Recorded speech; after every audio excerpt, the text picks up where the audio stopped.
2025년 7월 29일 뉴욕 증시는 연준의 금리 결정을 앞두고 혼조세를 보였습니다. 다우존스는 0.14% 하락한 반면 S&P 500은 0.02% 상승, 나스닥은 0.33% 오르며 마감했습니다. 투자자들은 연준의 금리 인상 여부와 경제 지표 발표를 주목하고 있습니다. 시장 전문가들은 인플레이션 압력과 경제 성장률 간의 균형을 맞추기 위한 연준의 정책이 중요할 것이라고 전망했습니다. 서방과 러시아 간의 긴장 고조로 국제 원유 가격이 급등했습니다. 9월물 서부 텍사스산 원유는 2.38% 상승한 배럴당 66.71달러, 브렌트유는 2.34% 오른 70.04달러의 거래를 마쳤습니다. 트럼프 행정부의 대러시아 제재 연장 가능성과 중동 지역의 공급 불안정성이 원유 시장에 영향을 미치고 있습니다. 전문가들은 향후 유가 변동성이 커질 것으로 예상하고 있습니다. 미국과 EU의 무역 협상 진전으로 금값이 하락했습니다. 8월 인도분 금 선물은 0.73% 떨어진 트로이 온스당 3,301.30달러에 거래됐습니다. 시장은 미 EU 간 관세 철폐 합의로 위험 자산 선호도가 높아진 영향으로 분석됩니다. 그러나 연준의 금리 정책과 달러 강세가 금시장에 추가 변수로 작용할 전망입니다. 투자자들은 안전자산 수요 변화를 주시하고 있습니다. 미국 재무부가 3분기 차입 규모를 1조 70억 달러로 확대했습니다. 현금 잔고 부족과 재정 적자 관리가 주요 원인으로 꼽히며 이는 역사상 두 번째로 큰 규모입니다. 채권 시장은 장기금리 상승 압력을 받을 것으로 전망됩니다. 경제학자들은 정부 지출 증가와 인프라 투자 확대가 차입 확대의 배경이라 분석하며 향후 재정 건전성 논의가 불가피할 것이라고 지적했습니다.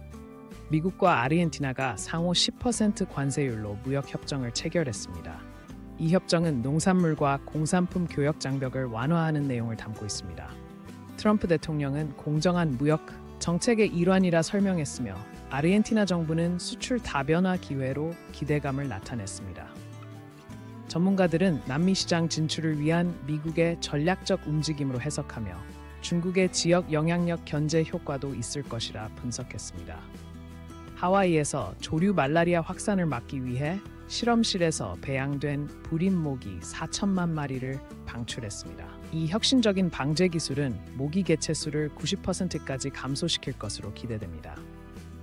환경단체들은 생태계 교란 가능성을 우려했지만 주정부는 철저한 안전 평가를 거쳤다고 강조했습니다. 이 프로젝트는 기후변화로 인한 질병 확대에 대응하는 글로벌 모델로 주목받고 있습니다. 중국 이커머스 플랫폼 테무가 EU 디지털 서비스법 위반으로 최대 6조 원, 전체 매출의 6%의 과징금을 부과받을 위기에 처했습니다. EU는 테무의 불공정 알고리즘과 소비자 데이터 오용을 문제 삼았습니다. 이는 중국 기업에 대한 EU의 규제 강화 조치 중 가장 큰 사례로 기록될 전망입니다.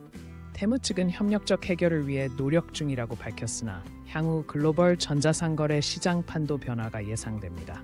해양 온난화의 영향으로 일본이 열대 지역 방콕보다 더운 무더위를 기록 중입니다. 도쿄는 38도를 넘나들며 습도 85% 이상의 혹서를 겪고 있고 오사카에서는 열사병 환자가 급증했습니다. 기상청은 이번 폭염이 100년 관측 사상 최악 수준이라 경고했으며 전력 수급에도 비상이 걸렸습니다. 전문가들은 북태평양 고기압과 제트기류 이상이 복합적으로 작용한 결과라고 분석했습니다.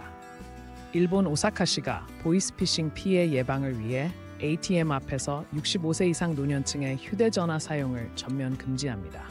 작년 오사카에서만 120억엔의 보이스피싱 피해가 발생한 데 따른 조치입니다. 시 당국은 금지구역 표시와 경고방송을 설치하고 위반 시 최대 5만엔의 과태료를 부과할 계획입니다. 이 정책은 전국으로 확대될 가능성이 있어 논란이 되고 있습니다. 시민단체들은 지나친 규제라고 반발하고 있습니다. 태국과 캄보디아가 국경 분쟁 지역에서의 군사적 충돌을 중단하는 휴전에 합의했습니다. 양국은 8월 4일 공식 서명식을 가질 예정이며 중국이 중재자 역할을 맡았습니다. 이번 합의로 3년간 지속된 긴장이 완화될 전망입니다.